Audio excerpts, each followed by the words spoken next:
Hi viewers, welcome to my channel. So in this video we will discuss about the Python and the first series of a Python and complete in Marathi. That means this series for Marathi learners. याचा अर्थ ही संपूर्ण series ही Marathi learners साठी असणार आहे. तर मी माझं short introduction तुम्हाला देतो. माझं नाव दीपराज अहिरे आणि मी MSc स्टॅटिस्टिक्स डिग्री होल्ड करतो आणि मी ह्या चॅनलवर याच्या आधी SAS सॉफ्टवेअर म्हणजे स्टॅटिस्टिक्स रिलेटेड एक सॉफ्टवेअर आहे त्याचे व्हिडिओज मी याच्यावर सतत अपलोड करत राहतो. ठीक आहे. तर आपल्याला शिकायचं आहे पायथन. त्याच्या आधी आपल्याला कळायला हवं की पायथन काय आहे. तर आपण बघूयात आता पायथन काय आहे. ठीक आहे. आता पायथन एक हाय लेवल प्रोग्रामिंग लँग्वेज आहे. ठीक आहे. ही लँग्वेज व्हर्सटाईल आहे आणि इझी टू यूज आहे आणि युजर फ्रेंडली आहे. आता तुम्ही म्हणणार की हाय लेवल लँग्वेज काय आहे. तुम्ही जर प्रोग्रामिंगच्या वर्ल्डमध्ये न्यू असाल तर तुम्हाला कदाचित माहित नसेल की लँग्वेज ह्या दोन प्रकारच्या असतात. एक असते लो लेवल लँग्वेज आणि एक असते हाय लेवल लँग्वेज. ठीक आहे. आता याचा सिंपल अर्थ, जी हाय लेवल लँग्वेज असते ती ह्युमन रिडेबल असते. याचा अर्थ मी जर असं लिहिलं प्रिंट हॅलो लिहितो. ठीक आहे. आता हे बघा इझी टू अंडरस्टँड आहे, युजर फ्रेंडली आहे, कोणालाही वाचता येईल, ह्युमनला. सिंपल इंग्लिश मध्ये हा सिंटॅक्स आहे. ठीक आहे. बट मी असं लिहिलं, हेच नाव, हे बघा हा कुठला कोड आहे 0101. हा ऍक्च्युली याचा नाहीये, फक्त समजण्यासाठी. हा जो आहे 101 हे इलेक्ट्रिक सिग्नल आहे. That means he machine code आहे. हा मशीन कोड आहे. हा मशीन कोड आपल्याला समजेल का नाही, हा कोणाच्या क्लोज आहे, हा मशीनच्या क्लोज आहे. हा मशीनला इनडायरेक्टली समजेल. ठीक आहे. दॅट मीन्स याला लो लेवल लँग्वेज म्हणायचं, जो मशीनच्या क्लोज असेल. आणि ही जी लँग्वेज आहे ती मशीन पासून, म्हणजे ही ह्युमन रिडेबल आहे, म्हणून याला आपण म्हणतो high level programming language. For example एक लँग्वेज आहे लो लेवल, तिचं नाव आहे असेंब्ली लँग्वेज. आता असेंब्ली लँग्वेज हिला लो लेवल लँग्वेज का म्हणतो, कारण ही क्लोजली सिस्टमच्या क्लोजली असते. म्हणजे हे लॅपटॉप काय आहे, हे मशीन आहे. फॉर एक्झाम्पल ज्यावेळेस असेंब्ली लँग्वेज मध्ये कोड होतो ना, मी काही कॉम्प्लिकेट करत नाही, फक्त तुम्हाला माहिती देतोय. जर असेंब्ली लँग्वेज असते तिचा कोड असा असतो. फॉर एक्झाम्पल तिथं आपण लिहितो MOV आणि इथं असं लिहिलं जातं X and 5. याचा असा अर्थ असतो, एक्स नावाचा जो काही रजिस्टर आहे सीपीयू मध्ये, त्याच्यामध्ये मला 5 स्टोअर करायचा आहे. याचा अर्थ काय, हा असेंब्ली लँग्वेजचा कोड आहे, बट याचे इंस्ट्रक्शन कोणाच्या क्लोजली आहे, मशीनच्या. तो इनडायरेक्टली सांगतोय की सीपीयू मध्ये एक्स नावाचा रजिस्टर आहे, त्याच्यामध्ये 5 स्टोअर करायचा आहे. इथून तुम्हाला काय कळतं, जर तुम्हाला असेंब्ली लँग्वेज शिकायची असेल तर तुम्हाला सीपीयू रजिस्टर म्हणजे हार्डवेअरचं पण नॉलेज ठेवावं लागेल. That means he assembly language human readable आहे, बट क्लोजली सिस्टमच्या क्लोजली आहे, मशीन क्लोजली आहे.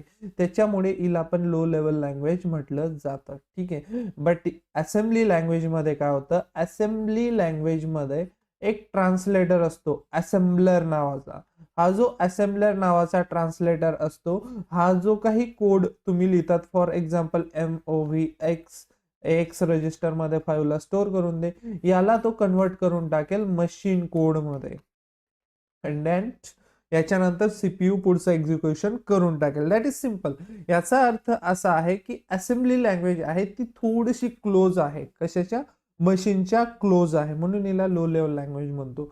जर का आपण ज्या वेळेस लिहितो प्रिंट आणि डबल कोट मध्ये लिहितो हॅलो, तर याचा अर्थ असा आहे की ह्या स्टेटमेंटला कोणीतरी कोणीतरी याचा अर्थ कंपायलर किंवा इंटरप्रिटर याला ट्रान्सलेट करतो मशीन कोड मध्ये, अँड देन त्याच्यानंतर मशीन आउटपुट दाखवतं, म्हणजे प्रोग्राम एक्झिक्यूट होतो. हे असं चालतं. आता इंटरप्रिटर काय आहे, कंपायलर काय आहे, ते आपल्याला पुढे बघायचं आहे. हे जस्ट मी तुम्हाला ओव्हरव्ह्यू देतोय. ठीक आहे.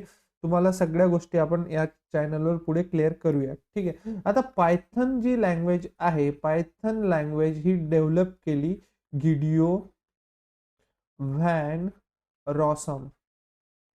ठीक आहे. ठीक आहे. गिडिओ व्हॅन रॉसम यांनी ही लँग्वेज डेव्हलप केलेली आहे. तर ही लँग्वेज डेव्हलप झाली 1991 मध्ये. याचा अर्थ 1991 मध्ये याचा फर्स्ट रिलीज झाला होता. तसं तर यांनी बनवायचं स्टार्ट केलं होतं 1989 मध्ये स्टार्ट केलं होतं. आणि ही लँग्वेज CWI म्हणजे सेंट्रम विस्कंडे इन्फॉर्मॅटिका हे नेदरलँडमध्ये स्थित एक कम्प्युटर आणि मॅथमॅटिक्सचं मोठं सेंटर आहे. या ठिकाणी ती लँग्वेज डेव्हलप करण्यात आली. ठीक आहे, एवढं तुम्हाला बेसिक इंट्रोडक्शन माहिती असायला पाहिजे. जस्ट मग आता तुम्हाला प्रश्न पडेलच की पायथॉन लँग्वेज शिकायची तर कोड तरी कुठेतरी लिहावा लागणार. ठीक आहे, नोटपॅड मध्ये जर हे बघा, हे नोटपॅडच आहे, इथं तुम्ही कोड्स ऑफ लाईन लिहिले, इथं रनचं बटन दिसतंय का तुम्हाला? नाही, बिकॉज नोटपॅड कडे कंपायलर नाहीये. बट तुम्हाला एक गोष्ट माहिती नसेल की जर तुम्ही नोटपॅड मध्ये पण कोड लिहिला तर ही फाईलला आपण CMD मध्ये रन करू शकतो. ठीक आहे, दॅट इज डिफिकल्ट, बट आपण या ठिकाणी एक सॉफ्टवेअर डाउनलोड करू. आता मार्केटमध्ये VS कोड अवेलेबल आहे, पायचार्म आहे, त्याच्यानंतर जुपायटर नोटबुक आहे, ॲनाकोंडा आहे, भरपूर असे ऍप्लिकेशन मार्केटमध्ये टूल्स अवेलेबल आहेत. तर आपल्याला काय करायचं, सिंपल पायथॉनच्या वेबसाईटवर जाऊन एक सॉफ्टवेअर आपण इन्स्टॉल करू, त्याचं इन्स्टॉलेशन बघू आणि सिंपल त्याच्यात आपल्याला कोड करायचे आहेत.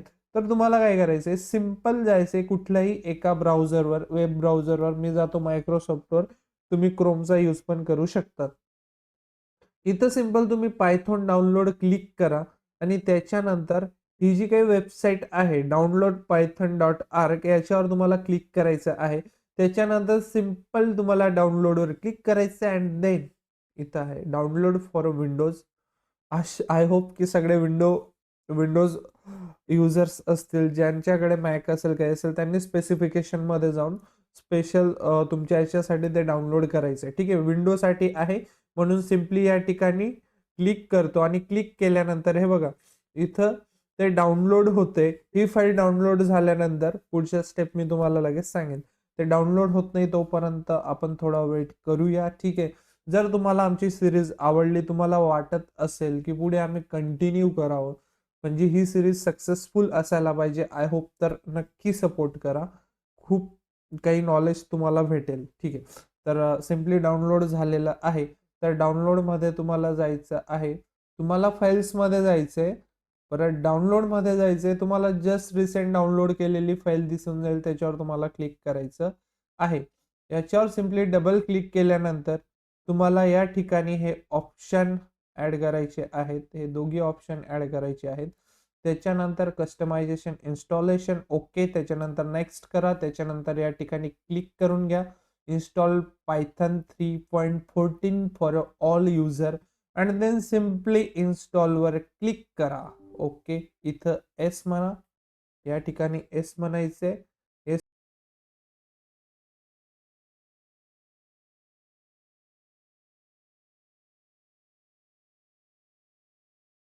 तर सिंपल सेटअप हा इन्स्टॉल झालेला आहे. आफ्टर देन तुम्ही क्लोज करा. हे सगळं मी आधी सगळं क्लोज केल्यानंतर इकडे सर्च बॉक्समध्ये यायचे. सर्च बॉक्समध्ये आल्यानंतर तुम्ही सिंपली या ठिकाणी राईट करू शकतात आयडियली, आणि हेच ते ॲप आहे ज्या ठिकाणी आपल्याला पायथनचा कोड लिहायचा आहे. सिंपल याला ओपन करूयात. ओपन केल्यानंतर बघू कसा दिसतो इंटरफेस. ठीक आहे, थोडासा वेळ घेईल, बट ओपन झालेली आहे. ही शेल ओपन झालेली आहे. आता नेक्स्ट लेक्चर्स मध्ये आपण बघूया की एक फाईल कसं सेव्ह करायचं, त्याच्यानंतर त्या सगळ्या गोष्टी. बट हा जो पहिला व्हिडिओ आहे, सेटअप इन्स्टॉलेशन झालेला आहे, त्याच्यानंतर या ठिकाणी शेल ओपन झालेली आहे. जसं की हे फर्स्ट लेक्चर आहे, या ठिकाणी आपण सेटअप इन्स्टॉलेशन पर्यंत सगळ्या गोष्टी पाहिल्या. आता ह्या लेक्चर मध्ये मी तुम्हाला एक फर्स्ट कोड या ठिकाणी करून दाखवेल. जसं की मी तुम्हाला सांगितलं की युजर फ्रेंडली आहे पायथन सॉफ्टवेअर. ठीक आहे, युजर फ्रेंडली याचा अर्थ काय आहे तुम्हाला सिंपल समजेल मी काय लिहितो. जास्त डिफिकल्ट कोड याच्यात नाहीये म्हणून काळजी करायची नाहीये. आणि तुमचं करिअर IT मध्ये स्टार्ट करण्यासाठी तुम्ही एकदम छान चॅनलला भेट दिलेली आहे. आम्ही नक्कीच सपोर्ट करू तुम्हाला. तुम्ही पण आम्हाला सपोर्ट करा. सपोर्ट म्हणजे आम्ही नक्कीच आमचा बेस्ट देण्याचा ह्या ठिकाणी ट्राय करू आणि आय होप की ही सिरीज खूप सक्सेसफुल असेल. तो सिम्पली आपण ह्या ठिकाणी मी सिंपल प्रिंट करतो. जसं इंग्लिश लँग्वेज तसं हा कोड प्रिंट लिहितो. प्रिंटमध्ये डबल कोटमध्ये मी लिहितो हॅलो महाराष्ट्र. तर हॅलो महाराष्ट्र पब्लिक. तर डबल कोट कंप्लीट करायचे अँड देन पॅरेंथिसिस. आता तुम्ही विचार करणार की डबल कोट मध्ये का लिहिलं? कारण हॅलो महाराष्ट्र हे जे काही मी लिहिलं हा सगळा कॅरेक्टर टाईप डेटा आहे. याच्यात अल्फाबेट आहे, स्पेस आहे, सगळे हे कॅरेक्टर असतात. आणि कॅरेक्टर टाईप डेटा ज्यावेळेस आपण लिहितो, प्रिंट करण्यासाठी लिहितो, त्यावेळेस त्याला आपल्याला डबल कोटमध्ये लिहावा लागतो. एवढं तुम्हाला इनिशियली अंडरस्टँड करायचं आहे. जे नेक्स्ट व्हिडिओ असतील त्यांच्यात आपण बघूयात की व्हेरिएबल काय असतं, डेटा टाइप्स काय असतात, इंट फ्लोट सगळ्या गोष्टी आपण बघू. ठीक आहे. याला मी सिम्पली रन करतो. आता याला शेलमध्ये रन करण्यासाठी सिंपल तुम्हाला एंटर दाबायचं आहे. बघा सिंपल हॅलो महाराष्ट्र या ठिकाणी तुम्हाला दिसतंय. तर आपण फर्स्ट कोड हा रन केलेला आहे. सो फ्रेंड्स आपण नेक्स्ट व्हिडिओमध्ये भेटूयात आणि नेक्स्ट व्हिडिओमध्ये खूप काही आपण डिस्कस करू. कंपायलर कसा कोड कन्वर्ट करतो किंवा इंटरप्रिटर पायथनमध्ये नेमकं कसं कन्व्हर्जन होतं, ह्युमन म्हणजे source code to binary code conversion नेमकं कसं होतं. सो नेक्स्ट व्हिडिओमध्ये आपण सगळ्या गोष्टी डिस्कस करू. So bye friends and thanks for watching my video आणि ह्या सिरीजला नक्की सपोर्ट करा.